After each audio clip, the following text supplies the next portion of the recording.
Well, you can't see that? Which one? The very bottom right hand corner? It says 6:59 according to that one I said. That's why I said where you. Well, I can't wait till you sit here and have to do this. Because there's a certain spot in these glasses that work and the rest don't.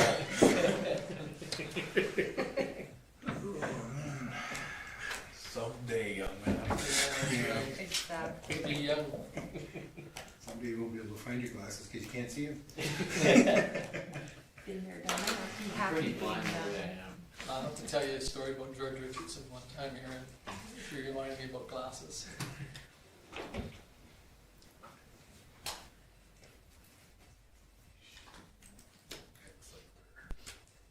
Well, it's 7 o'clock, so we'll call the meeting to order. Any additions to the agenda? Hearing none, somebody move the agenda. Judy?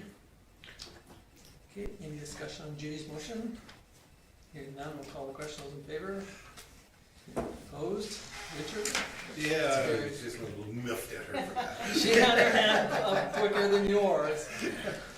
Okay, moving on. We have a delegation and presentation here from the stars. How about your radio? Oh, I apologize. I'll move on to the, I'm really jumping ahead here. The minutes of the regular minutes of March 27th. Is there, Richard moves it? No one was going to oppose you there, Richard. So. Yeah. Okay, any question on Richard's motion? Hearing none, I'll call the question in favor. It's carried. Okay, now we're moving on to the STARS presentation. Glenda, the floor is yours. Thank you so much. Well, it's great to see all of you again. Very, very pleased and happy to bring you your annual update. And I brought backup this time. So. Does it mean that we picked on you that mad? That you had to bring somebody to help you? No, never, never. It's just that the province is quite far and wide, and I'm the only one that works with municipalities for the entire province. Oh, okay. So Martin has been hired now. He's out of Lethbridge, so he'll be hired, more co-located for the southern regions.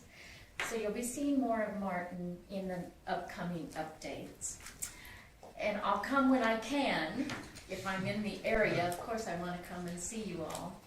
But he has been hired to help and take over, and the southern regions, you know, because I'm out of Grand Prairie, so I'm quite a ways from you, and usually come here and just blanket a whole area for the whole week. So this week, a little bit moving forward as we continue to grow all the municipalities across the province. I've got way more information for you about that. I need help. Let's just put it plain and simple. So Martin Abel. Martin, tell them a little bit about yourself. Yeah, well, thank you, Glenda. It's a pleasure to be here and to meet all of you. I actually have a bit of a background, not just in growing up in Lethbridge, but have worked in municipal administration myself for Lethbridge County up until last year, and prior to that for the town of Fort Macleod as Economic Development Officer for both municipalities. So this is really kind of my home territory, as it were. And I do understand kind of how municipal councils in southern Alberta operate and everything, and I'm just really happy to be able to carry on some work now for a great organization like STARS. And as Glenda said, she's done awesome service. I don't know how she did it for as long as she did, but I'm really happy to be able to help her out and again be a little bit more locally co-located for the municipalities down here. So, with that, I guess we'll get started. So first and foremost, on the front page, I want to draw your attention to a little bit of the new logo there. After 38 years of serving Albertans, we are going through a bit of a rebrand. You know, STARS, our vision has always been saving lives. And as we move forward now, we have a bigger vision that saving lives and being able to provide critical care anywhere. So that's the new focus. We have more information to bring you on how and ways that we're able to continue to expand on that. So next slide, please. So, of course, we are fueled by generosity.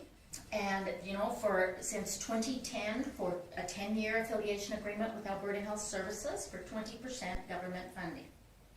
After that, during the COVID years, we were year to year and still remaining at 20%, even though our mission volume was up like 18%. And of course now, like everyone else, we're tackling all kinds of increased costs, increased fuel costs, increased costs for medical supplies, like the list just is never ending.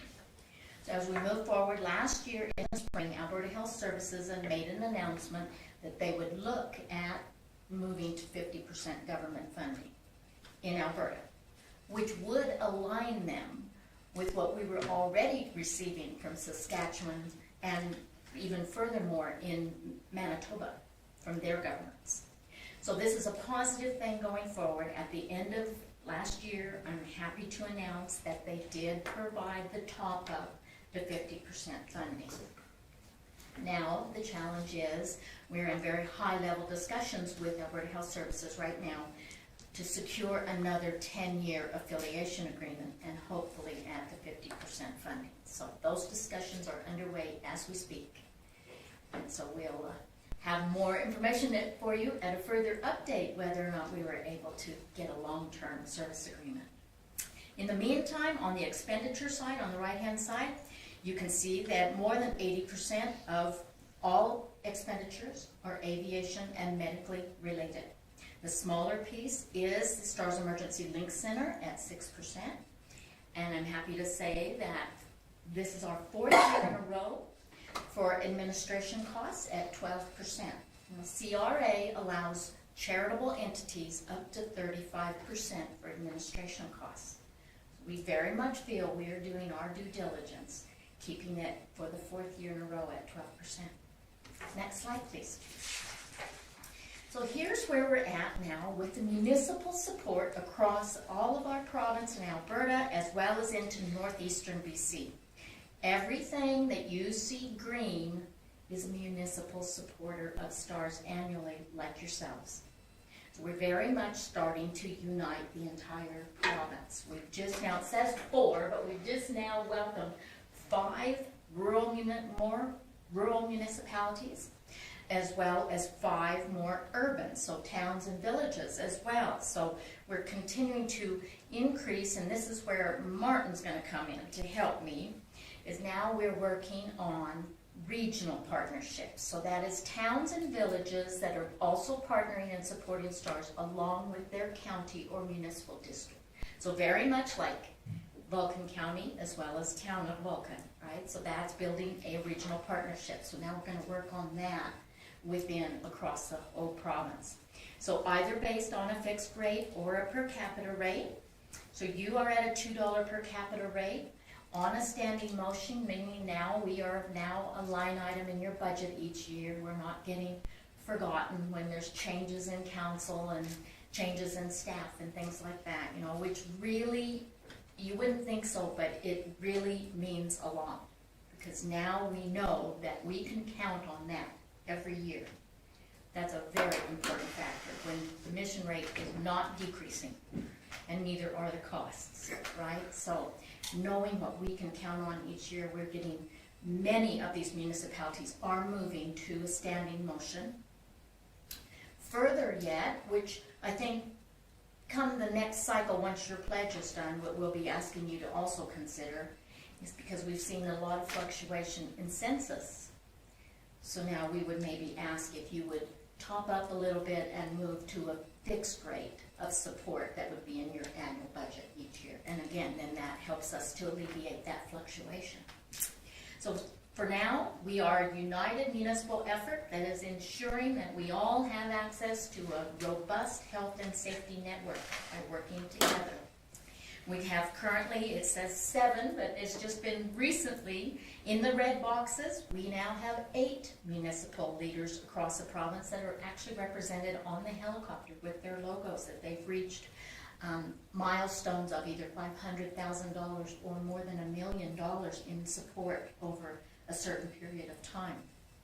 So we just a couple of weeks ago added Sturgeon County and had their logo unveiling, and we have Birch Hills County, a little tiny county up north, that's going to be having a logo unveiling in the spring. So continuing to build those partnerships as well. Next slide, please. All right. So Glenda's kind of given an overview of what's going on with the municipalities in Alberta. I'd like to bring it a little bit more local here and look at the town of Vulcan and Vulcan County. And if you look here, it kind of gives the stats over the last 5 full years and the first few months of 2023. And as Glenda mentioned, you see that the admission rates are increasing if you look at the bottom there. You notice that Vulcan Hospital is quite busy. We do see a lot of transportation by ground ambulance to Vulcan, the town of Vulcan Hospital here, where then the airlift takes place. But you see it's kind of scattered all throughout the greater Vulcan area, Vulcan County. So again, you see even in the first couple of months, up until February 28th of 2023, we're already at 5 calls here. So again, there's a good chance that in 2023, if that trend continues, could be another higher year there. Yeah, it's important to recognize as well that this is a support to your local hospital and your local medical personnel. You know, when they're calling us in, it's because it is of a critical nature. Even though patients may have been transported by ground ambulance to your local hospital, but it is critical. And so, you know, we are really working together in so many different ways. So this is super exciting news. So let's look at the left-hand side first. This particular information has been 10 years in the making. This was going back to 2010, utilizing data, no other patient information other than the postal code where they lived at the time they were flown by STARS. So when we look at that, within Vulcan County boundaries, so this includes every municipality within, and you can see that they're listed there for the resident community. There's been a total of 110 residents within Vulcan County boundaries that have been flown by STARS. But more interestingly enough is when we look on the right-hand side, the red dots represent the areas where these residents traveled and needed STARS. So now you can see that your local area residents have been served by 2 Alberta bases, but more importantly, your residents have access to STARS across Western Canada from our 6 bases in Winnipeg, Saskatoon, Regina, Grand Prairie, Edmonton, and Calgary. So, you know, some municipalities have red dots from Winnipeg all the way across Western Canada, and that could be the case for one of your residents as well. That's the testament to our partnership. That we are building a health and safety network for all. Next slide, please. So in Calgary, we have our Emergency Link Center, ELC, and that's kind of the nerve center for STARS. It's where all the critical care requests come in, over 36,000 emergency requests per year, which is an average of 99 emergency requests received per day. So they would work with local ground ambulance, with Alberta Health Services fixed wing, and even with other helicopter emergency services such as HALO. So it's kind of a coordination center in addition to STARS. And another thing, and again, because Glenda brought it up and it's a very good point, there's always a transport physician on duty at the Emergency Link Center. So even if there's a helicopter that's dispatched and there's not a physician on board, there is a physician at the Emergency Link Center patched into the helicopter, and we're even doing more now, patching into local rural hospitals, providing guidance and care. So just another way that STARS provides that critical care anywhere, whether it's in the helicopter or in the hospital. Next slide, please. On the note with the helicopter, we're really happy to be able to update you that we have completed the fleet renewal to 10 Airbus H145 helicopters. We just received the 10th one last fall. And so we're in the process of disposing of the previous fleet, our long-serving BK-117s. Most of them have been sold. There's still 2 left, but they're moving on to other homes. So we're really excited about the H145 because it does outperform the BK-117 in speed, range, and fuel efficiency. It still has those powerful twin engines, and that's absolutely essential because helicopters cannot land in hospital helipads without twin engines, so we do have to have that. It's got advanced avionics and superior safety features. So if actually you look at this slide there, one difference that you'll notice, if you look on the right side, the helicopter has an enclosed tail. That's called a fenestron tail. And so when the helicopter lands on scene and there's emergency personnel moving around on the ground around the helicopter, it's safer, for one thing, than the open spinning tail rotor. So just one example of the many new safety features there. Also, STARS is the first civilian organization in Canada to use night vision goggles, and we've been doing so since 2002 because, of course, not all emergency situations arise during daylight hours. Many happen in the evening, approximately 50% are at night, and so we have that 24/7 capability because of the night vision goggles. Next slide, please. And I should add that we, with the sale of our previous helicopters, those funds were attributed to the finalizing of the capital campaign so that all of the campaign is, the helicopters are all built and paid for. Ooh, that's easy. Yeah, that's Yes. very awesome. So, in addition to these lovely new helicopters that will serve us for decades to come, we'd like to tell you a little bit about what's in the back of them, what makes them so special, the specialized medical equipment that's on board. So basically the back of each helicopter is like a mobile intensive care unit, just like you'd find at the hospital, but smaller. And so one of the things that's carried on board is a handheld iStat lab. So what this allows the flight nurse and flight paramedic to do is with just a few drops of blood, it can start to examine the chemistry, so the hemoglobin, the blood gases, and electrolytes, and in less than 2 minutes, deliver that information to the medical personnel. And this is very important when it comes to running multiple pain management drugs. And of course, these are critical care cases. Often pain is a huge factor there. So with this, we're able to administer the right drugs in the right proportions for the patient. Next slide, please.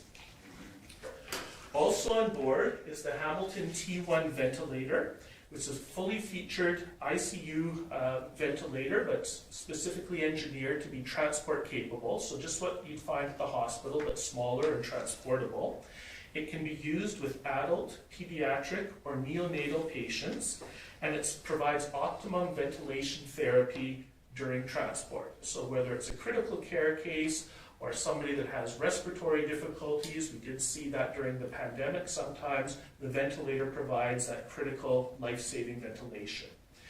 We also have 2 units of universal blood on every helicopter. They're the first HEMS program, Helicopter Emergency Services Program in North America to have this feature.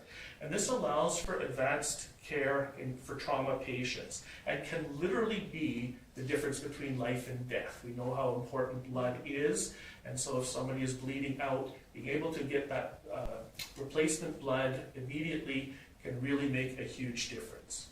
We also have the video laryngoscope, and this has really been a huge advance when it comes to intubation of patients when their airways are compromised. It gives you a video screen view of the trachea, so you're not just kind of trying to put this in, you can actually, the flight nurse and flight paramedic can see on the screen there what it looks like inside as they're putting this tube in.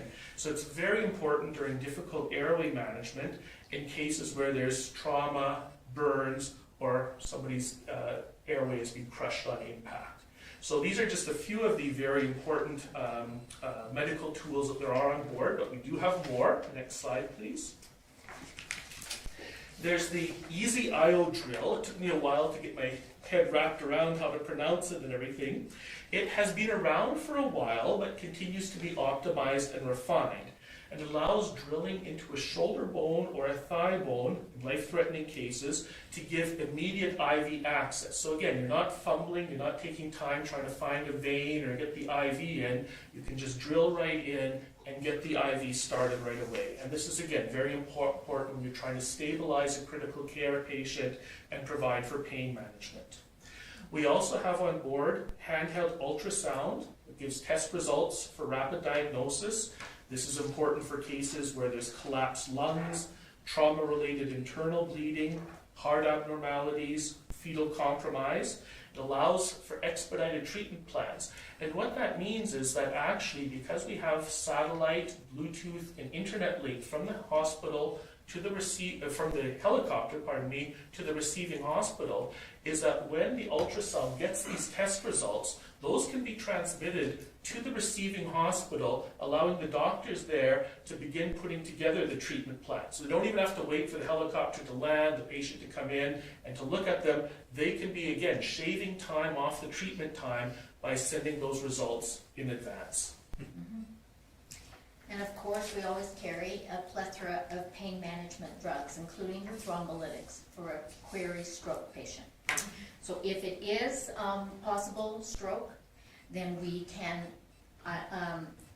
alert the receiving hospital. We have agreements with all of the hospitals across Western Canada that are on the stroke protocol. So we can alert them that we are en route with a query stroke patient so that they are ready and we can land and get that patient in for CAT scan, because that's mandatory in order to identify the proper type of stroke, whether or not it warrants giving the thrombolytic drugs. So that patient can go directly into the CAT scanner, and then once identified, if it warrants it, then we can give the thrombolytic drugs. So that's an important factor as well. We always carry the physician's kit on about 25% of our calls. The transport physician will also come along with the rest of the crew. So we always fly with 2 pilots for safety, the critical care nurse, and the advanced life support paramedic. And then when we have really severe cases at a rural hospital, for example, then we also will bring along the transport physician who can have that physician-to-physician consultation with your local doctor to determine, best practices and what needs to be done for, especially like if you have a septic patient, someone that could really go south in a hurry, right? It's really important to have that one-on-one consultation. So 25% of the calls, we bring the transport physician along as well, which is why we always carry the physician's kit with the central venous catheterization lines, as well as even a temporary pacemaker that can be inserted so that we can have stabilization of a heart patient while en route to the cardiac cath lab. So all important factors that are always with us, for every single call. This is exciting news. Martin. It is exciting news. So we've talked a little bit about our new helicopters, and we've talked a little bit about what's in the back of them, but it's really the people that are so important. And Glenda's mentioned that on every helicopter flight, 2 pilots, flight paramedic, flight nurse, sometimes a transport physician. But we are so proud of our people in the back, and they are trained to the highest standard. So every year, STARS has a competition among the flight medical staff at all of its bases to find the top crew. That crew is then sent to an annual competition, the Air Medical Transport Conference. And this brings together air medical teams from around the world, primarily North America and Europe, but sometimes other regions as well. And there they compete in a very intense competition. It's a simulation, but very, very difficult, where they're throwing all kinds of scenarios. And they are graded on those scenarios. So it really is intense. And STARS has been participating in this for the last 20 years, and we've always finished in the top 3. Never a finish lower than in the top 3. And in 7 out of those 20 years, we finished in first place. So more than a third of the time in first place, including most recently last fall. Here on the slide, you can see the 2022 AMTC champions. It's a crew out of Regina, Kevin Easton and Chris Fay, and there you see them receiving their first place award at this conference. So we've really got the best of the best. The great helicopters, properly equipped, but with top-notch people in the back, and we're very, very proud of them. Mm-hmm. Next slide, please. So, we would just like to say a huge thank you to the town of Vulcan, because you are our partners in all of this. We thank you for your leadership, we thank you for your dedication, and we thank you for your support. And that's ongoing support you've been providing us for a long time. As Glenda mentioned, the current pledge of support from the town of Vulcan is $2 per capita on standing motion, and literally you are helping to save the lives that are saved every single day, not just in Alberta, but across the provinces. So thank you so much for that. And on that note, we'll bring it to an end, but we certainly would welcome any questions you may have. I don't have a question, but I just gotta say how important STARS is. I've worked side by side with STARS crews probably a dozen times, and they've always been really good to work with and always super helpful. And I can't imagine how many lives they save every day. So it's really good that we dedicate our $2 per capita every year. Thank you. Thank you very much. Any other questions?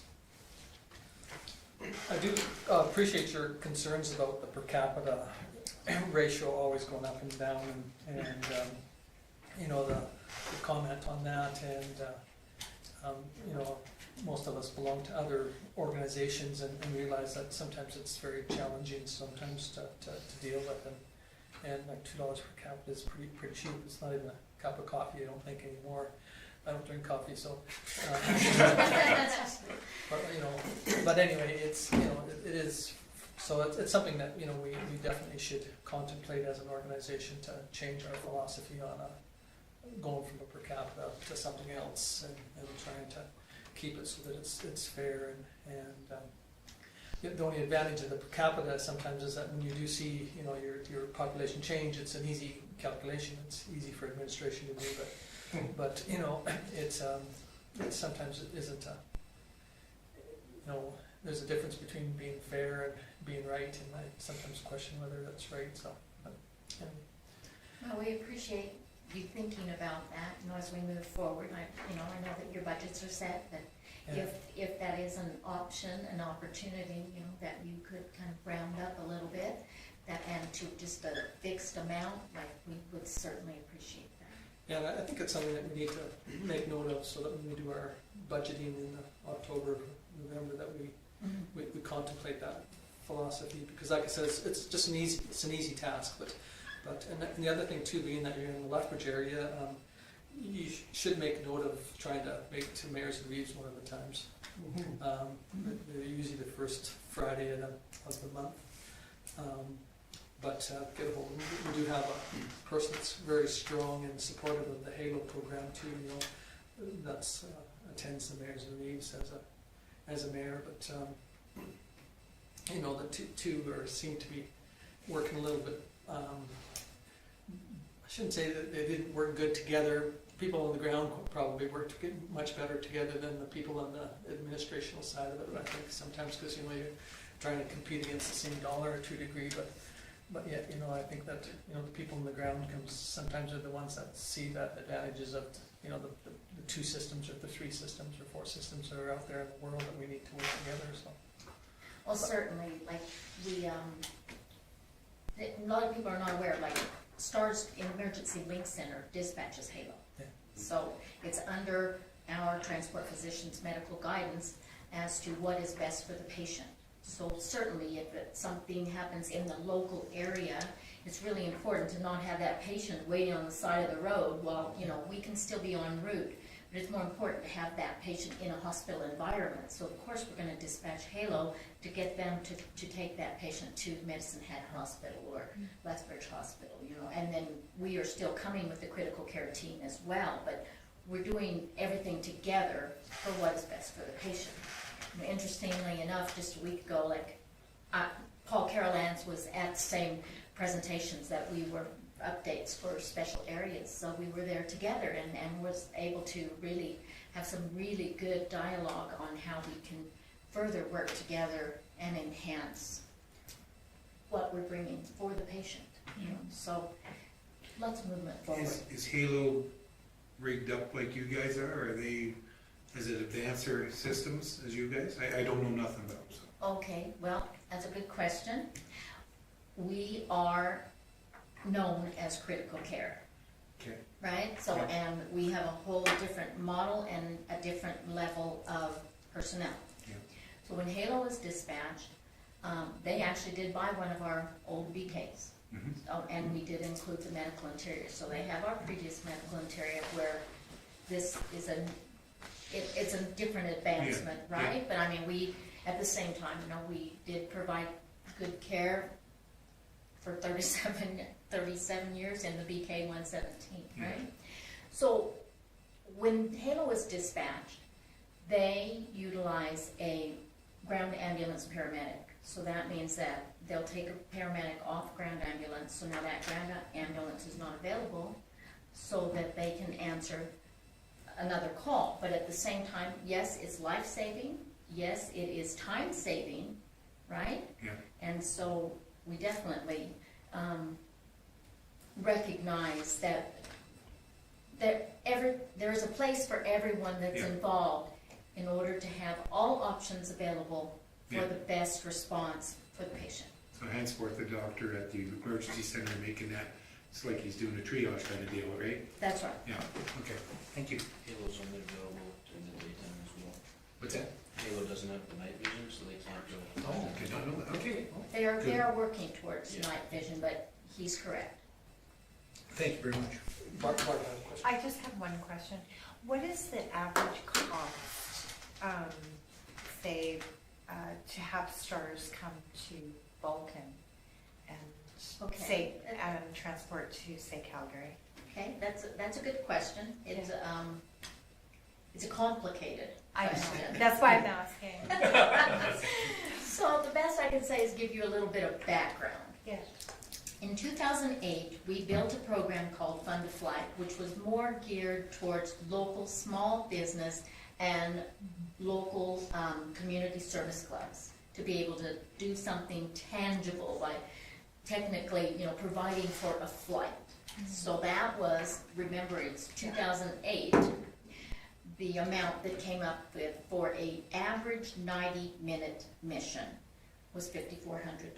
Now, it's certainly not that anymore. We're probably nearing, like, don't quote me, but at least in the $7,500 range for an average 90-minute mission. Yeah. Now, certainly when you start to get into more outlying areas further south, to special areas, Pincher Creek, like now you're looking at more like a 2-hour round time, right? So it can be anywhere upwards from there. So for your area would probably normally be about a 90-minute mission, round trip. You know, 2 hours, somewhere in there, depending on the complex nature of the situation as well, and the complex nature of the patient's condition. Sometimes the helicopter is sitting there stabilizing the patient for 15 minutes or 20 minutes. Before they fly in. That's before we can take off, yes. So there's lots of different complexities there. But keeping in mind that the numbers I gave you are only based on what is needed for the mission. So when you think about $10 million per base per year to have the entire program, have engineers available 24/7, have a complete crew of pilots and nurses and paramedics, like all of these other factors, right? At $10 million per base, that's not included in that tiny little window of what an average mission might be. Yeah, that's why I thought I would ask, because I know there's so many variables to kind of factor in as well. So, Exactly. Thank you. Great. Well, thank you very much. Really appreciate you guys taking the time to come and share your wealth of knowledge with us about the service. That's for sure. So, We appreciate it. Excellent presentation, thank you. Great. Thank you. Well, that's our job, we want to keep you well informed. So look forward to seeing Martin next year, and if I'm in the area, I'll definitely drop in. Okay. Well, you're more than welcome. Thank you. Great. Thank you. Thank you. Brought you a calendar for your office, the brand new calendar, Okay. Great. as well as the latest newsletter, but I wanted to just draw your attention to a very interesting story on the back. After 38 years, STARS flew their record mission from the Grand Prairie base up to the very, very northern regions. They said that the pilots were closer to Juneau, Alaska. We were the only resource for this particular patient out in the absolute wild and needed that intensive care unit environment immediately to be brought to that patient, and then the Emergency Link Center helped to coordinate all the way back, all the different areas they could go to in order to get fuel. So they said that this particular mission in a straight line, flying straight line, was equal to from Calgary to Los Angeles. Wow. And this patient did contact us now and is working with us, that wants to, help us to spread the word of the dire need for all of us to have access to stars. Great, thank you. I'll leave you with that. Thanks again. Thank you so much. It was great to see you. Yeah, you bet. Likewise. Thanks. Nice to meet you all. Nice to meet you, Mark. Drive safe. Kimberly will send you his contact information. That's great. Thank you very much. Okay. Appreciate it. Thanks Bye-bye, again. guys. Thanks again. Thank you guys so much. Okay, moving on to correspondence and information. We have a newsletter there from Rebecca.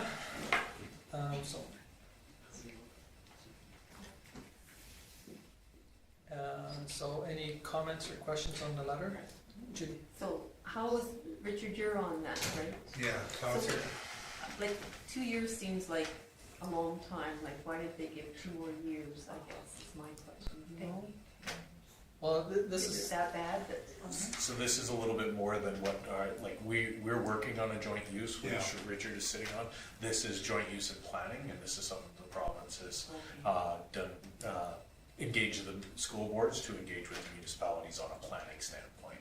So it's not as much the using the facilities and that as when are you gonna need new schools, when, because municipalities are kind of forefront of development for the community, and so. and we have to put land aside for them and the whole work, so, this is more on that side of it than it is on the operational side. And there was a lot of pushback from municipalities about the amount of time that was given to put these things together. And at the, I believe it was the last meeting or the meeting before, I just gave a quick update that they had reached out. We had started that process, and now since that time, they've extended it for 2 years. So it will probably not be as high a priority as it was 2 weeks ago or a month ago. So it'll give us some time to work on our facility joint use first, Yeah. and then from the planning standpoint. Yeah, it's not gonna affect us as much as it is gonna be on some of the ones that are really rapidly growing and, having to put land aside and put funds aside. And unfortunately, this will sound terrible, and I don't mean any disrespect to the school boards, but then they all of a sudden come in and say, now, you need to supply us with services and all this type of stuff. Well, sometimes in some communities, the infrastructure is huge and massive, but yet they've had no planning in place for when they're gonna need that school, so all of a sudden it just kind of drops on. So it works both ways, the school boards are having problems, trying to fill their numbers, but yet sometimes they, need them in the community as that they are, so. But anyway, so the 2 years extension is probably something really workable. Thank you. No, not a problem. Okay, any other questions on Rebecca's letter? Okay, we'll move on to the SCADA lights off after school Alberta. And this was just brought forward for information. It was emailed and asked to be sent to council again. Proclamation. We seem to be getting more and more proclamations. Yeah, when Kim told me about it, the first thing I said was, what color shirt is this going to be? But I think there is a little bit of truth that there's more and more, and sometimes that's not so bad that we're getting more and more of these, so that we can let people know that there are other programs out there than the ones that we normally see and hear about all the time. So, and from the town standpoint, we provide annual funding through recurring grants, say the STARS to our daycare, and the daycare runs an after-school program. Yes. And it's accredited, so That's- we are supporting it from a Yeah. municipal standpoint. And that's Judy, to answer your question, we were waiting for the head of Palliser to get back to us with a letter. So we then could go back into discussion. Just to see what's, we had quite a frank conversation in the last meeting, and voiced the opinion of a lot of people I heard from about this stuff, and I agreed with them. And so they're coming back with some suggestions, shall we say, and we'll see if we agree with their suggestions. So that's kind of where that's at. just to let you know what's going on there. Okay, any thoughts on this SCADA? Is our website getting pretty full with proclamations, or did we get lost? We pulled out them and put the new ones up as, So, yeah, it's not a real yeah, it's, hardship. again, some of the things like lighting up the facilities, those sort of things, they're supposed to bring attention to, so somebody drives by and asks, why is it lit up, or why did we do proclamation, and it's for the educational side of that. But we've had a brief conversation. If you're doing 1 or 2 or 3 per meeting, Yeah. people stop asking what the change is for, and it's just, I wonder what the purple thing is for today, or the green thing yesterday, or so. Did you- I was just gonna kind of make the same statement, like that people actually know what this is and what the purpose would be for leaving the lights on, did someone just mess up? You know? yeah. I kind of for what it stands for, but I kind of agree that it's kind of like the flavor of the day all the time, you know, it just keeps on going over and over, and I guess, like, I'm for what it stands for, but I think And it'll you be do, back from Palace or for us. We won't know. and you do show the support through this by funding the daycare with that $5,000 grant every year. Yeah. The lights are always on at the school. Yeah. And nobody asked why, well, Dang it, they forgot. they can receive it for information as well. I'll just move to receive this correspondence. Okay, Lyle moves the correspondence. Any discussion on Lyle's motion? Hearing none, we'll call the question, those in favor of it? It's carried. Okay, moving on to the audited financial statement, so hopefully everybody's had an opportunity to read that document over. As you can see, it's pretty straightforward. You were fortunate enough to have a surplus that we will, as we go through the budgeting process and setting the mill rate, we'll look at some allocations through the reserves plan as part of that meeting. Unless there's questions about the financial statements, that's why we send them out beforehand. You get a chance to read through them. There should be nothing shocking in there. Good comparison from last year to this year. Our financial position has increased by $2 million, which is nice to see. That's what we do all the work for, is to keep it viable. So, Sorry, say that again? our financial position increased $2 million overall. So, and that's our overall, and that's what we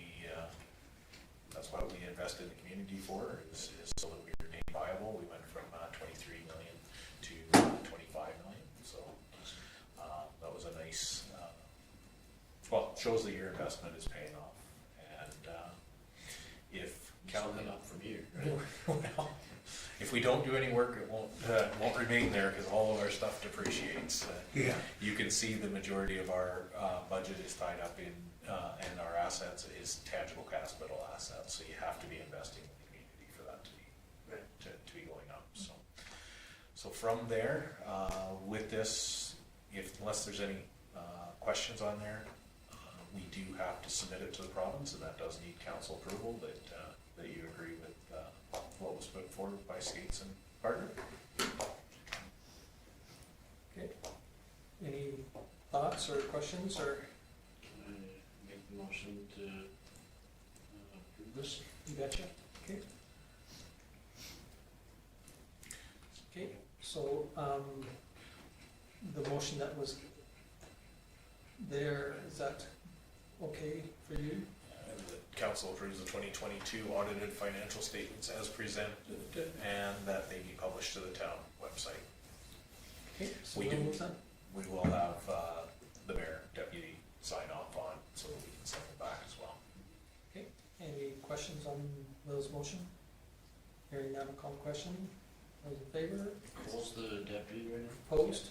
Sorry, pardon me? Sorry, go ahead. Cole's. deputy mayor. Okay, so it's carried unanimously. Okay, bylaws and policies. So as you all know, Amanda has been training. Janice and I have performed her performance evaluation. Again, if we want to talk about any that will have to be in camera, but very straightforward. It was very favorable. She's doing very well. Janice is confident that she is going to be able to move forward with her retiring. Janice has set her date for the end of May, so we are to do that transition. We were planning the 1st of April anyway, and Amanda will go from assistant manager to finance manager, and Janice to the assistant, and we'll finish out her time in that capacity.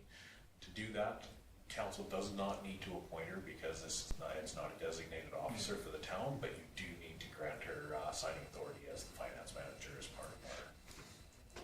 I will make that recommendation that council approves the amendment to policy F03, signing authority as presented, removing the name of Janice McCollum Campbell and replacing it with Amanda Gucci as finance manager for the town hall.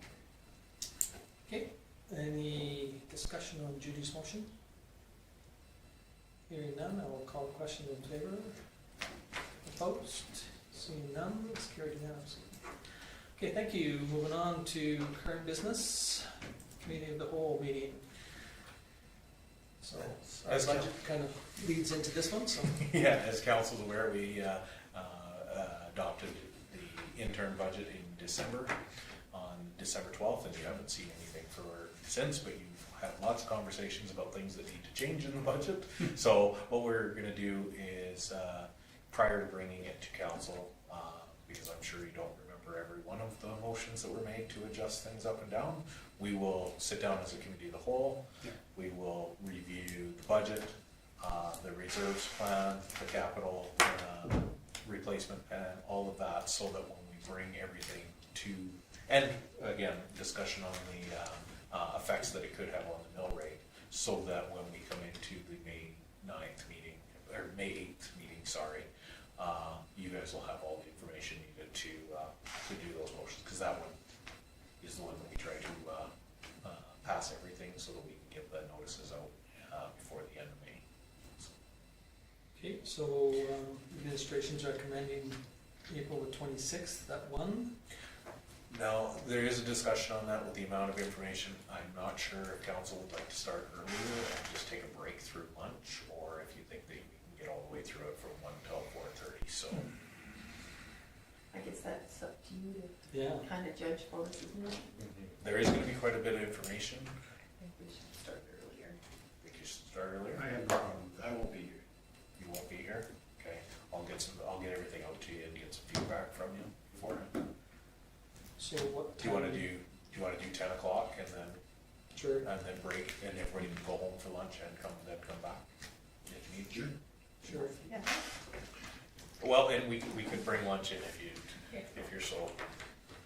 Sometimes it's nice to leave the building after 2 hours of hammering through line by line the budget.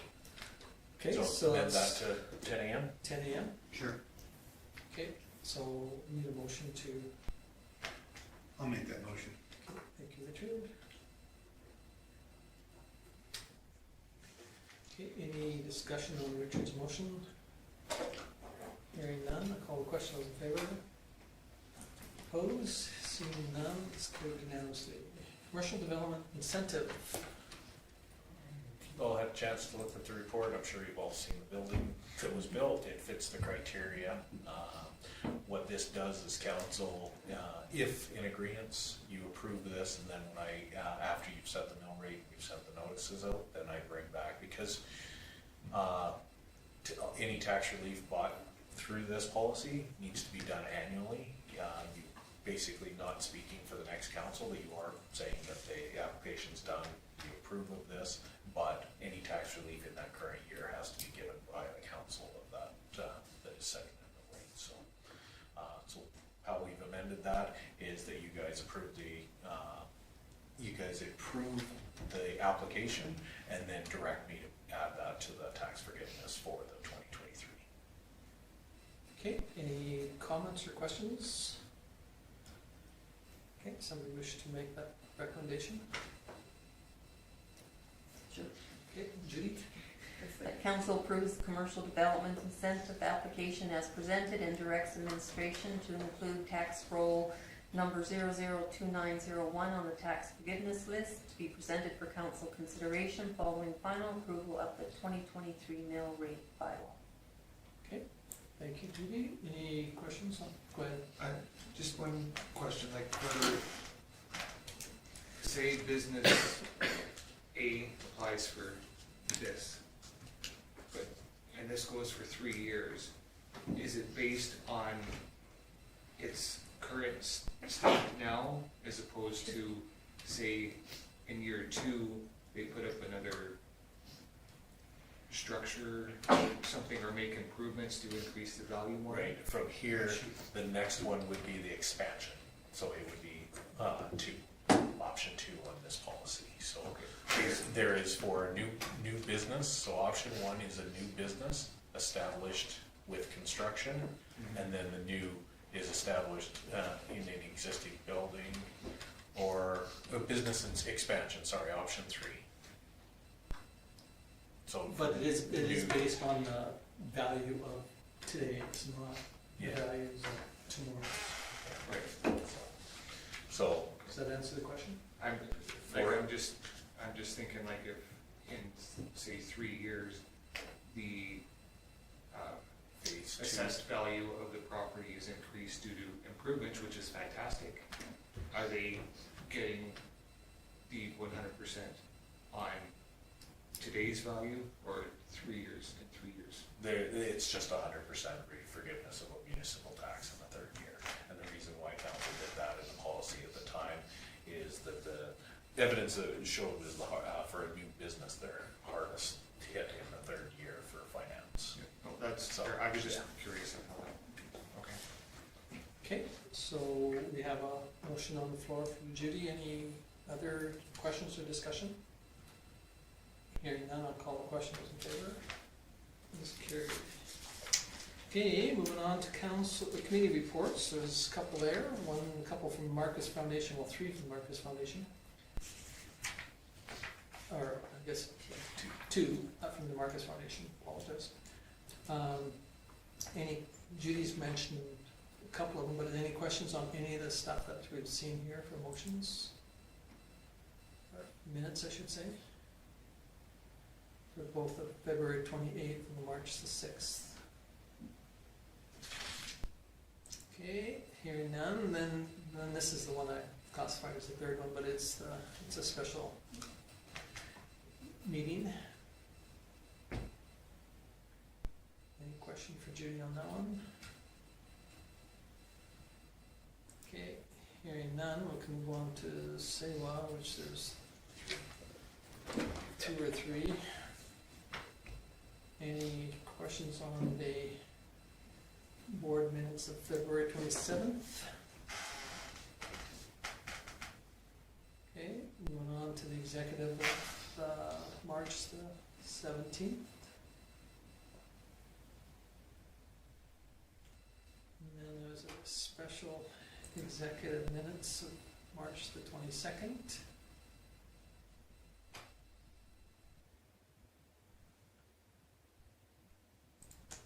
Any questions, any of those ones?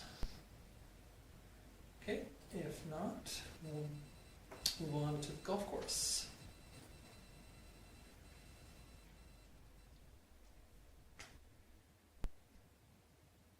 Any questions on that one for Judy? You guys got an AGM coming up too, isn't it? Yes, it's next Wednesday, Yeah, 7:30, it's at the at the clubhouse. clubhouse. Okay.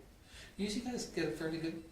Usually get a really good turnout for the AGM. No, that's good. Yeah, I wasn't sure. I'd like to hop around if I can, but that's the same night as that volunteer yes it is, unfortunately. appreciation thing, So, but anyway, it'd be great if we. Yeah, I appreciate you attending on our behalf anyway, but I mean, just, it's nice to see you got a good group out, so give you some direction for that. Especially this year, not that it makes any difference that much, but I mean, it's your 100th anniversary coming up, there might be questions on that, of what your Yeah. plans are. and there's elections every year. Yeah, I think it's 5 of them that are up this year. so they revolve every 2 years? Yeah, so you're on a 2-year term. Oh, okay. Okay, any questions for any of those ones? You're on a 2-year term even as a councillor? No, I'm appointed by the council. Okay, any other thoughts or questions? If not, somebody wish to move the, Barbara, move to file? Okay, any discussion on Barbara's motion? Hearing none, we'll call the questions in favor. It's carried, thank you. Moving on to verbal ones, Councillor Magnuson. I haven't had any official meetings since our last council meeting. We will be having the airport committee, Flying Club. We'll be having our first meeting of the year here, I believe it's on the 18th. And just on a side note, I've been in discussion with the mayor of Natton regarding their taxation system on vacant commercial properties. And I'm hoping to gather some information to bring to council to review, just because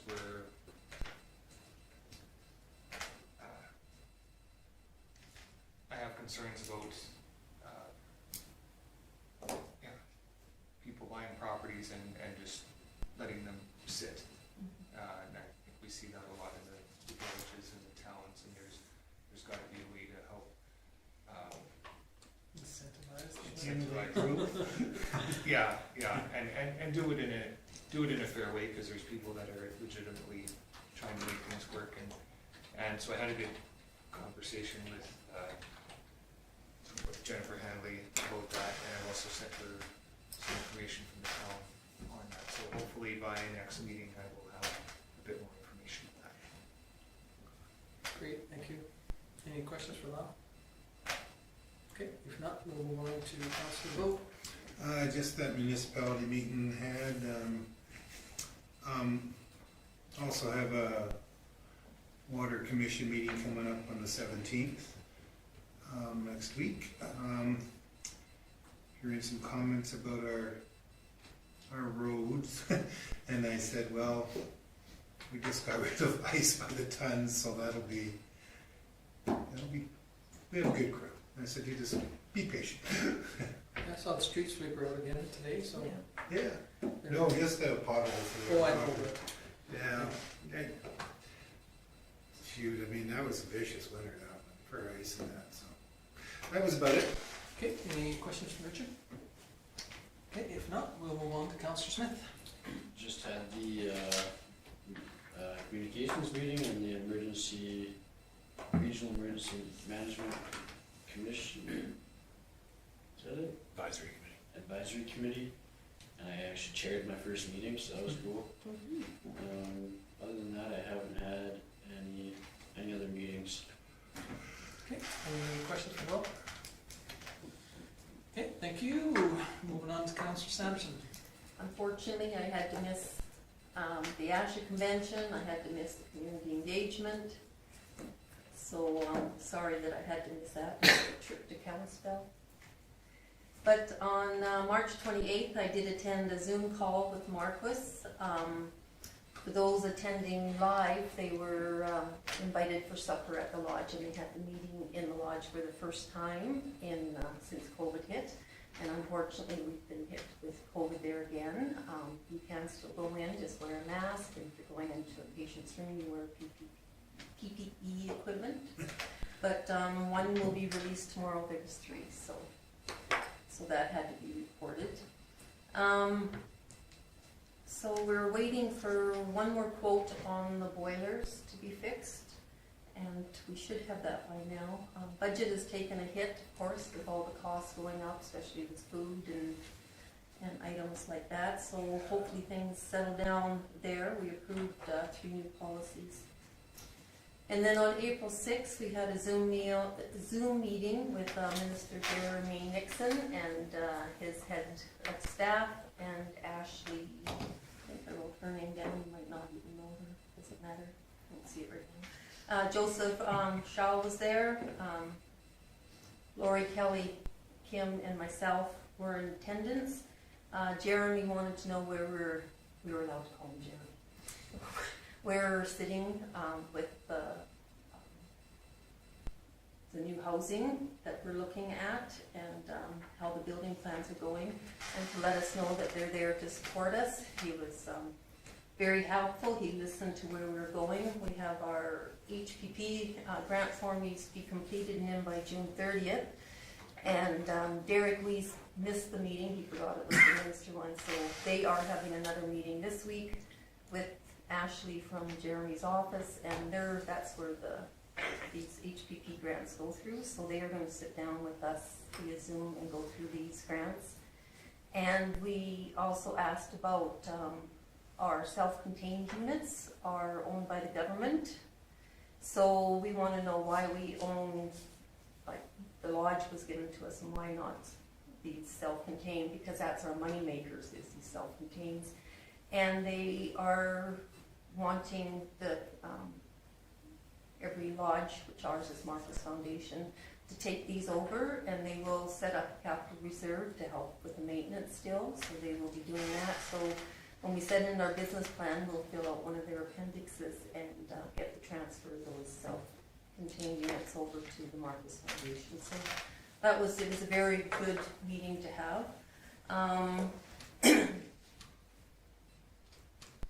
Also, no meeting, but I don't know, I know Kim knows, I don't know who else knows, SESS, there is an amending agreement coming out. The government has acknowledged that they need more money to help with the FCSS offices. And so with the municipalities, everyone except Carmen Gay giving us funds, those funds, whatever we get back, a portion we don't know, we won't know within the next 2 weeks. Kim will get that information, as well as FCSS, and we'll get back the portion, whatever the government, they're requesting from us, will come back to you guys. So we don't want to ask for more money than what we already got, so we'll return whatever. We won't know that number until that's sent out. So wanted to let you know that. Also with victim services, with the government supposed to be taking us over March 31st, 2024.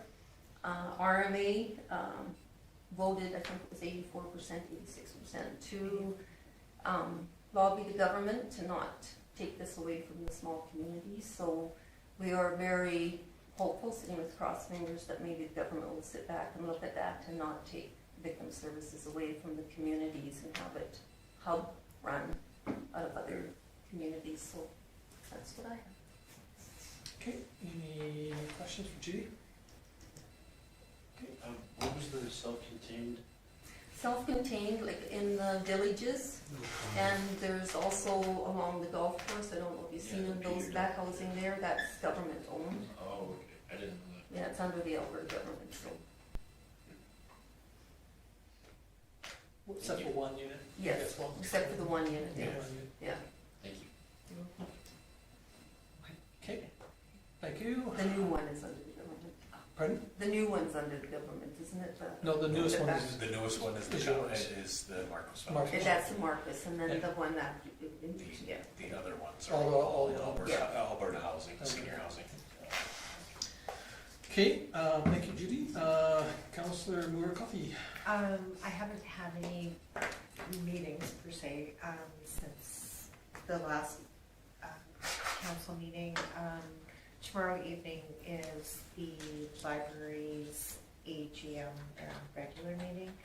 I will not be there, unfortunately. I had committed to something else prior. And I have a Vulcan regional response to elder abuse. I believe it's tomorrow as well.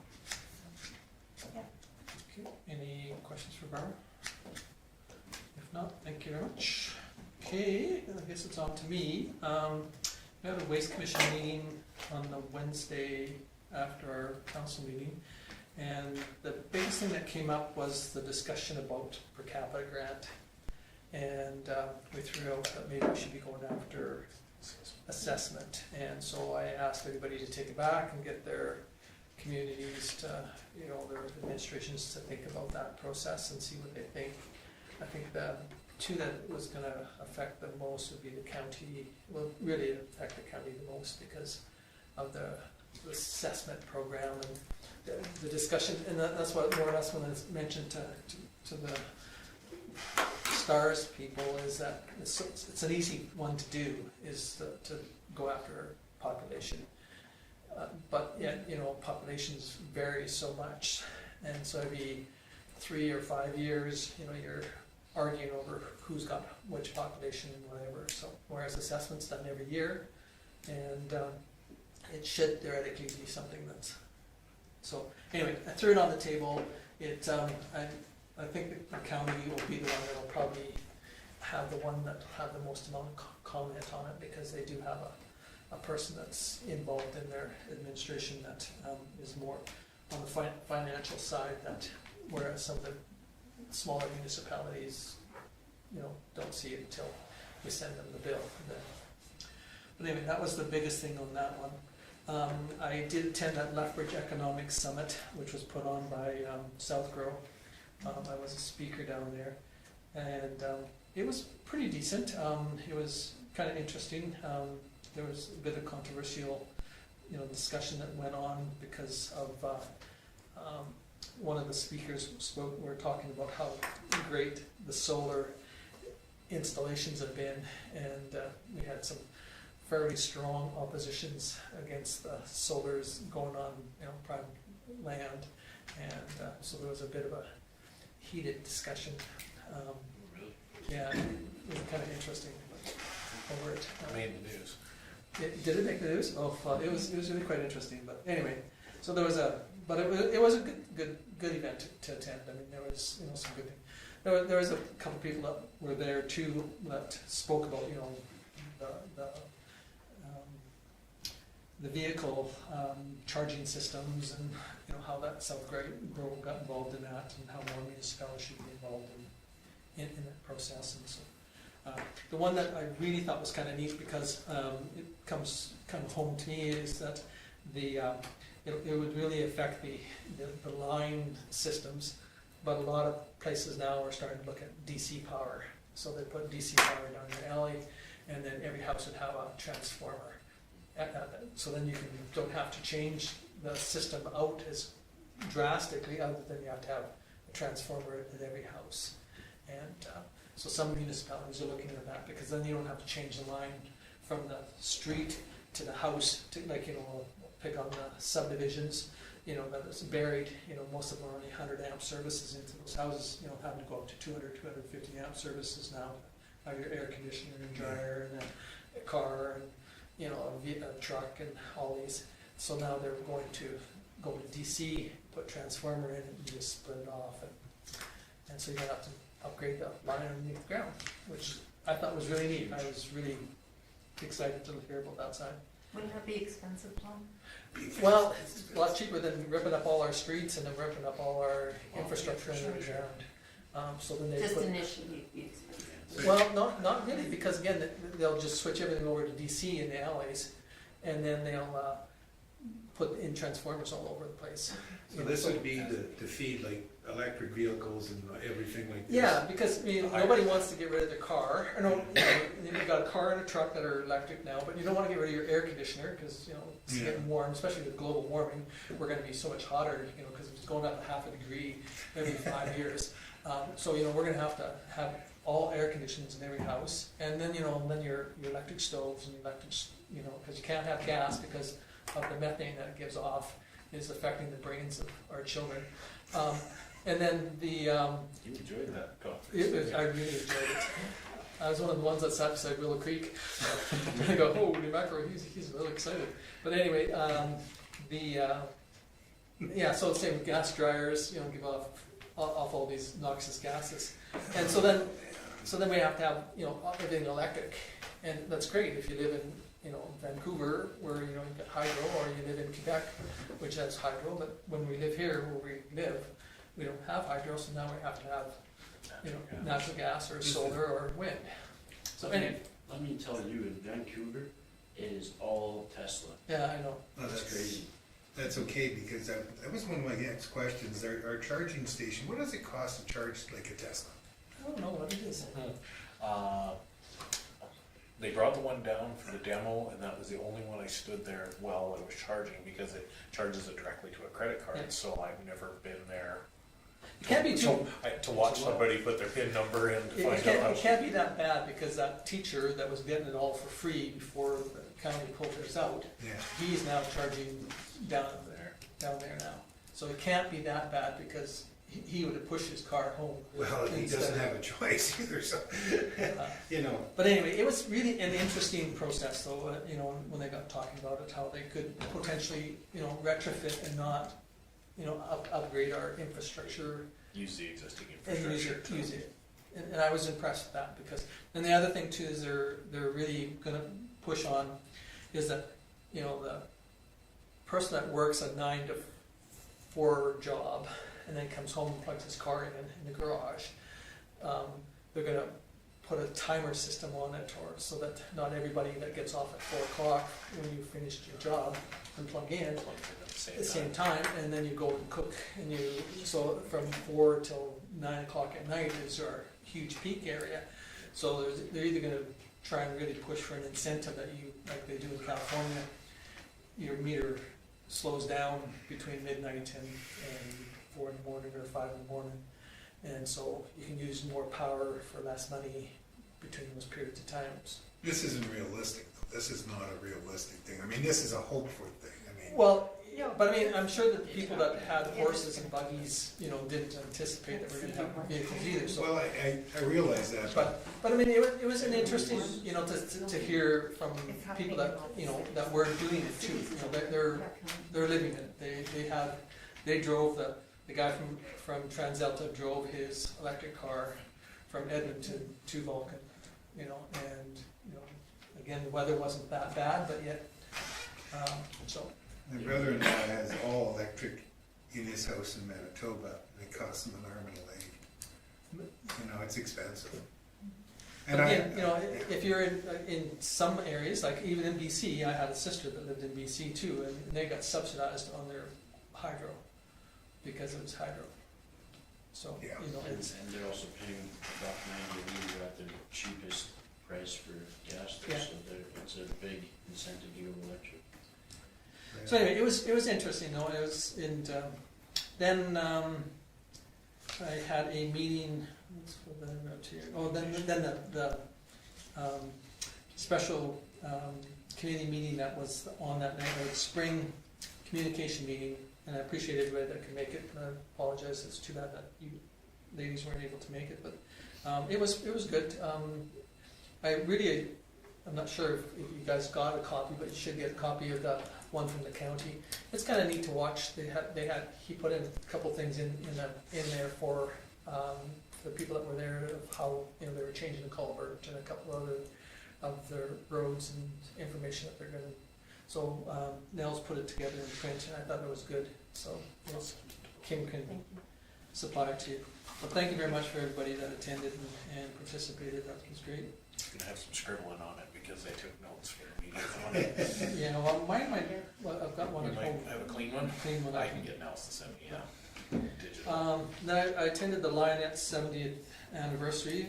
A lot of kinsmen, Lions weren't able to attend, so they lowered their standards and invited me. And it was interesting and neat to see, you know, I mean, they've been in our community for 70 years, and you know, the things that our service clubs do for our community is just admirable. And so then I met with Nathan Newdorf about the Sewa project. And again, you can tell that we're getting close to an election. You know, they're all concerned about, you know, who's going to make it and who's not. And I think as municipalities too, you know, we have to, you know, be careful, you know, because we have to work with whoever we have for government. But you know, definitely, I really enjoy, you know, Nathan Newdorf. I think he's a great asset to our area. And then we had a Sewa RUI meeting, and had a bit of a discussion that we had applied for a grant to move some more of the project forward, pay for some of the engineering and lawyer fees, and we weren't successful. We were told that we It was oversubscribed, and we depend on the government too much for funding, so. Every morning when I wake up at 3 o'clock in the morning, I draft the letter that I'm sending to the ministers to talk about, their philosophy on how they're gonna support us or not, and moving the project forward, so. Other than that, I'd like to thank the town for, after our last meeting and redoing my little bit of a rant about the sidewalk not being fixed on front of a commercial building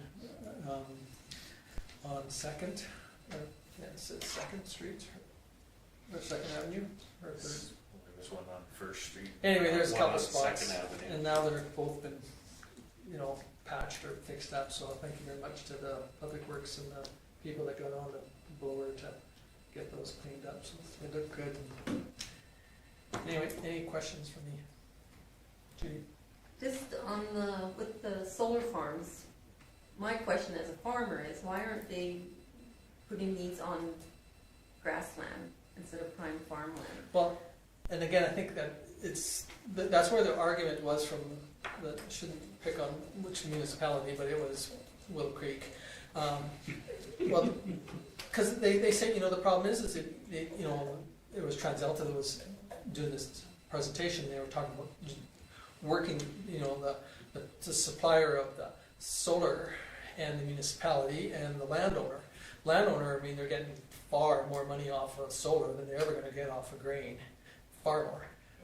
But we're not, our population isn't decreasing, No, it's increasing, and so I'm just wondering, where's all the food gonna come from? That's, as a farmer, that's what I wondered, out east of our place, it's just sections of so land. anyway, but the theory is that, we need to work together to put them in the right spots. Yeah. And the problem is that the municipalities are being left out because of the two get together, the landowner and the company picks a chunk of land that they can put it on, and they usually try and pick a piece of land that has the least amount of opposition. The least amount of opposition is out in the middle of nowhere, so take a piece of barren land that's producing grain and put it on that, because you don't have neighbors within 100 miles. And so it's much easier than putting it in the city or somewhere else. The government people that were at the meeting disagreed. They felt that we should be working more to be putting these on rooftops, and started to really promote it. So again, the discussion kind of went between the three. The municipalities arguing that we have no say, because it just ends up being between the landowner and the company and the AOC and leaves out the municipality. So the municipalities can't have any input because they trump us. Yes, they do. So anyway. But the municipalities also get, the counties. Oh yeah, they get big taxes. bucks, Yeah, big taxes. They get far more taxes off it than they They do have off no of. say, they benefit from it. Oh, big time. They get 4 or 5 times I'd more. rather have them on my grassland than my farmland. Yeah. That's all I'm saying. So anyway, if it was in my area. There was some discussion about that, is that, some of the lands that, potentially would be more marginal lands. And same with the wind turbines. But, some municipalities now are starting to see that, because they argue, they say, well, you put it on an irrigation piece of land, now you can't put a pivot on. Well, that's not true. There's going to be some that are going to be put on land that's got pivots on, but the farmer's smart enough, puts it in the corner. So then where there's, just rock piles, because farmers don't farm corners, because you can't turn that corner at a 90 degree, so you put a rock pile in there, so now you put a wind turbine in that corner, now all of a sudden you're getting $5,000 a year off that rock pile. See, across the lake though, I don't know if they had this is taking too long. But it doesn't sorry, matter. But anyway, yeah. it was It's really up in the interesting. middle of fields and so. Yeah, Will, you had a comment? It was answered. Oh, okay. So anyway, thank you very much for, any other questions for me? If not, somebody wish to move the, okay,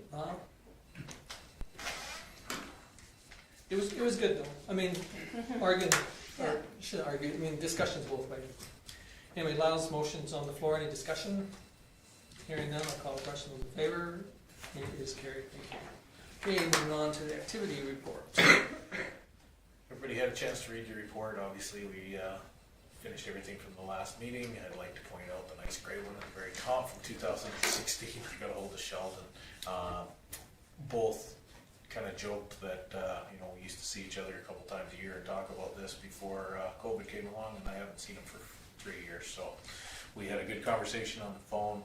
Really come down to, he said, I said council would like to kind of look at this and get it off the list, not if you want to move forward, just to reapply. And he said that he's not going to move forward based on not even the cost of the equipment. It was more the cost and the prohibitive cost of soil sampling.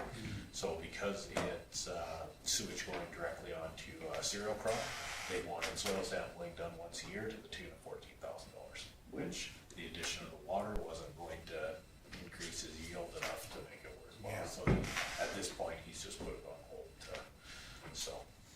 And I did tell him the council was supportive of it at the time, so if he does ever decide he does want to move forward with it, if there's a change in philosophy on the sampling, that I would bring it back for it with the information that we had previously. So, but that from 2016 might make a few people smile. Yeah. We are, I don't know if you noticed the date of the motion, we are almost exactly a couple weeks away from 7 years working on that. So that's my management report. Okay, any questions on that activity report? Okay, not, we'll move on to your CEO. Again, if you all had a chance to read it, I was able to go through all the CPO files, contacted CPR and we're going to look at scheduling for the realignment. Obviously worked with the auditor to get my portion of the financial statements all signed up and that. Everything's ready to be submitted to the province. We just have council's approval and the mayor's signatures. We've been making changes to the budget. I've been working with most of the department heads, just making sure we've got everything before we bring it to council, so that really it'll just be Amanda and I be able to answer all of your questions for that meeting. The county's installed a new bulk water controller at the water station. They left the coin in operation for now, just because some people may want to still use coins. We've got that squared away with how we're going to do the billing procedure and everything. The majority of comments we've heard are good. A lot of people think it was the town that did it, so. It's only the folks that are upset, we send them off to the county. Take the praise, send the problem. But hopefully this is, again, as you know, hopefully this is just temporary until they get theirs built out there. And according to the information we got at the communications meeting, should be right away. So The nice thing about it is it gives them a couple months or a period of time to test the equipment. test equipment, and the second thing too is they get an opportunity to see how much water is going to be used. So when they build theirs, they'll know how much more water they're going to need For the allocations. for their allocations. So I imagine that'll be on the 17th when you'll hear all about that. Yeah. Yes. We have the Memorial Park user agreement done with the Kinsmen, so they've got that sent off to the province as part of their agreement. CMA's given the industrial schedule. Again, that was supposed to be the beginning of the middle of this week, so we'll just see how dry it gets out there in the next couple of days.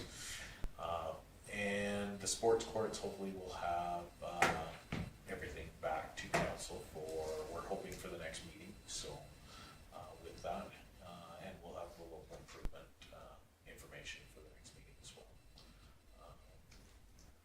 I attended the Regional Emergency Management meeting, and Will did an excellent job as chair for the conversation that went on there. So that was fun to see the look of panic on his face when he walked in and he was the chair.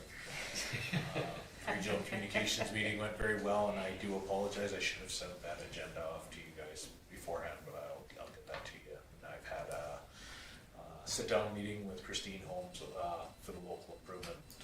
He signed off on all the support for it, so really we're just waiting on the final date to see if we have any other petition. If not, hopefully we'll be able to move forward with that. So that's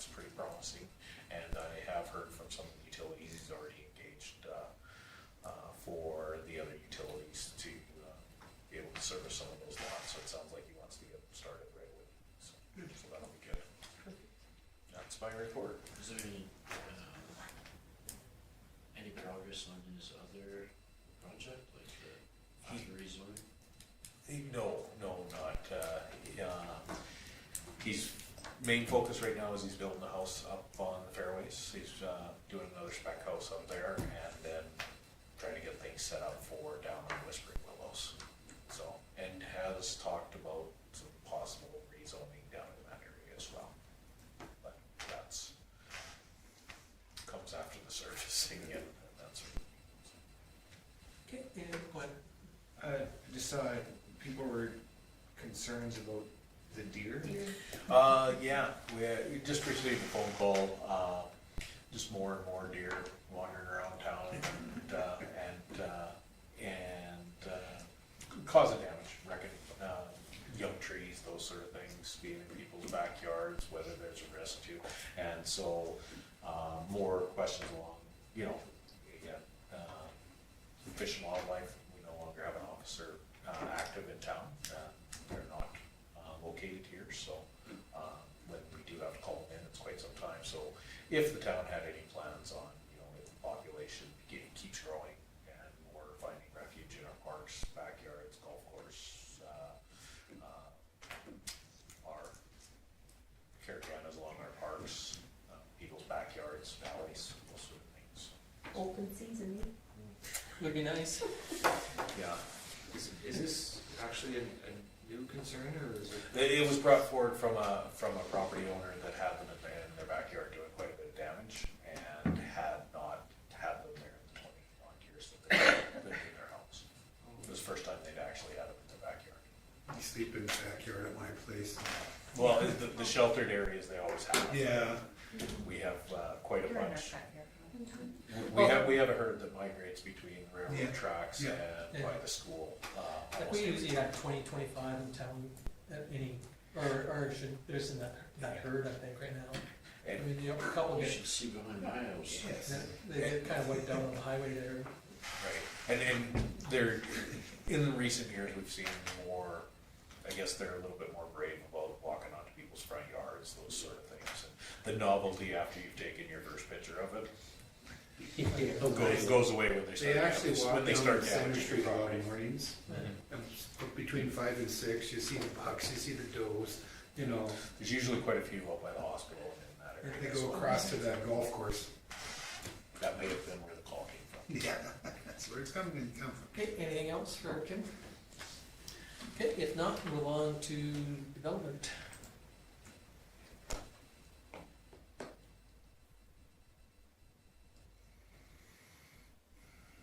Any questions for Rita's? Did she change the way that she does this with the Yeah. permits? Yeah. Yep. Our, I do. our other report had names on it for FOIP. We were, well, we probably shouldn't be just putting that on every month because it gave everybody's names and addresses of who's doing work in our community. So you guys as counselors are privy to that information if you want to come in and ask. But here's a summary of the ones that we have outstanding. But if you want the names and addresses, you can ask that at the counter instead of us publishing it to our agenda. For sure. Okay, any questions for Rita's? Okay, not, we'll move on to Public Works.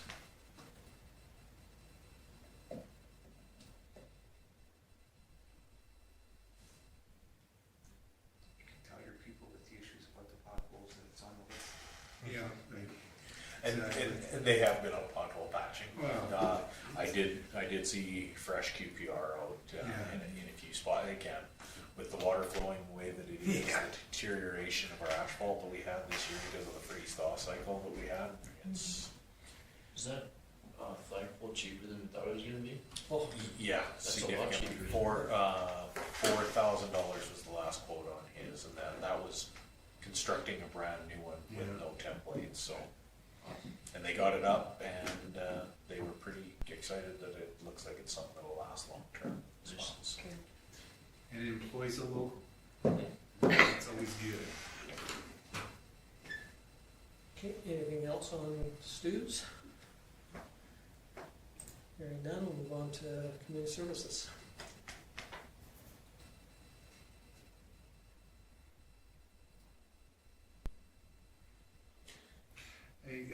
I noticed like he's always looking at different options, you know, and he says we're looking forward to trying a few new things this summer, which includes roller hockey for kids in the arena and weekly drop-in Nerf board.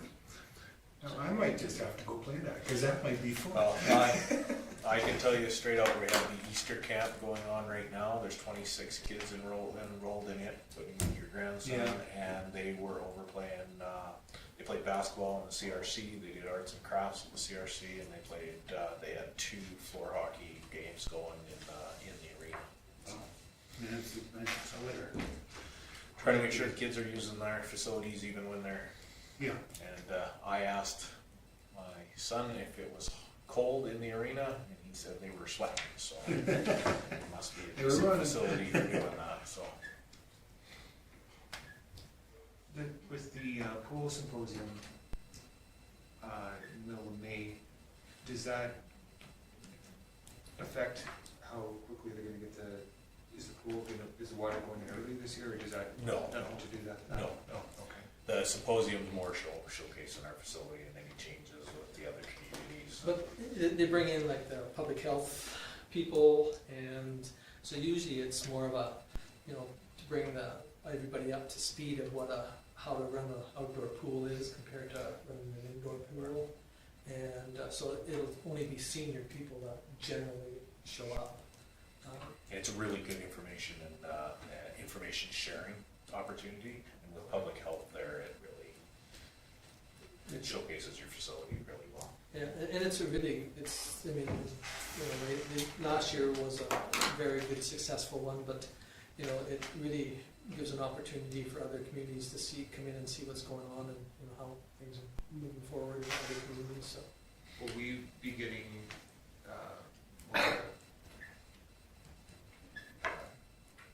exposure or publicity out of that? Is that More of a showcase. It's an opportunity to bring everybody to our facility and show them what we have. But it won't be for residents. But it won't be it'll be just for pool people. okay? But it's not like it's going to be on like media or anything's going to say this is here to cover and No, come to Vulcan and see this. it'll be an internal thing from pool operators in the area, Okay. which is why it's good information sharing. But, You know, and sometimes, you know, you might learn that, you know, community A has tried using chemical B or whatever, and it's been successful, and then the health department will say, yeah, but we've had issues with it or here, or whatever, or not, or, you know, so I mean, it's really good for the staff to be able to participate in something like that, so they, you know, you're not, and the other nice thing about it is it sometimes opens the eyes from the health department to hear some of these complaints and concerns and things that go on in an outdoor pool. It's not on an indoor pool, because I mean, you know, you get a lightning storm on an outdoor pool and you can lose your chlorine instantly. A lightning storm on an indoor pool and they could care less. You know, it doesn't affect their chlorine at all. They don't even get a bump. You know, here you've got none. You get one lightning storm, 15 minutes later you got no chlorine. How does that look? The Mother Nature, you know, Magnetic? ionization. Okay. because on our old pool with salt water, we used electricity to generate chlorine. So I mean, so it works all the way around. So I mean, you know,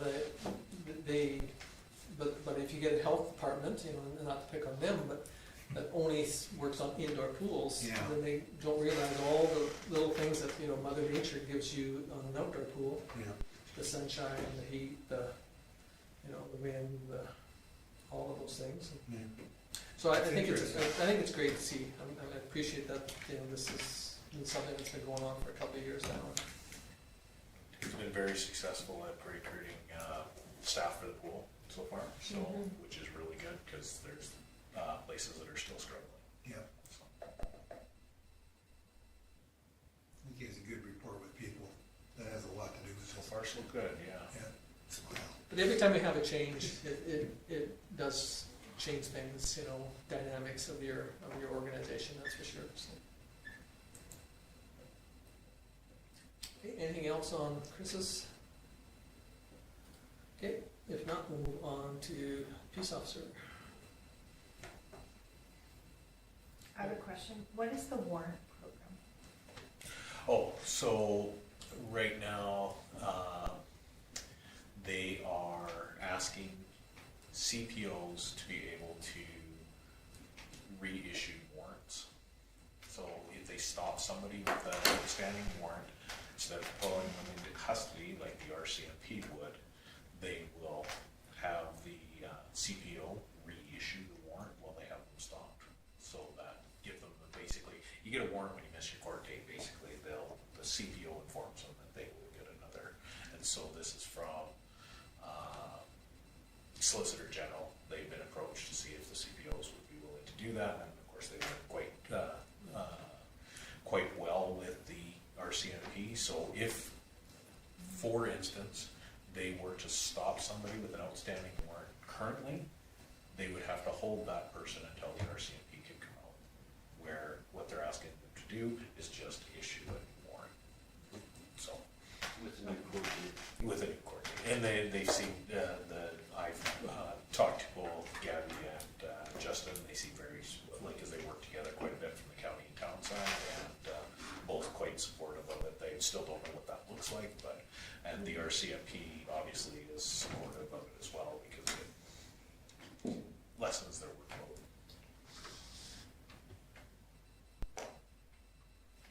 Any other questions on Debbie's? Okay, if not, we'll move on to the fire chief one, and again, we have to apologize that it came in late, but administration here didn't get it until this morning, so. I should say, Doug Hedrick, the Director of Protective Services, and Peter did a podcast. It's called Growing Up Fire and it's with Jamie Coots, who's a fire chief in Chestermere, and he goes all around Canada and the United States doing podcasts with fire chiefs and stuff. And anyways, they just did this podcast with him, and it just got released on his site. And it's actually really good to listen to if you guys are interested.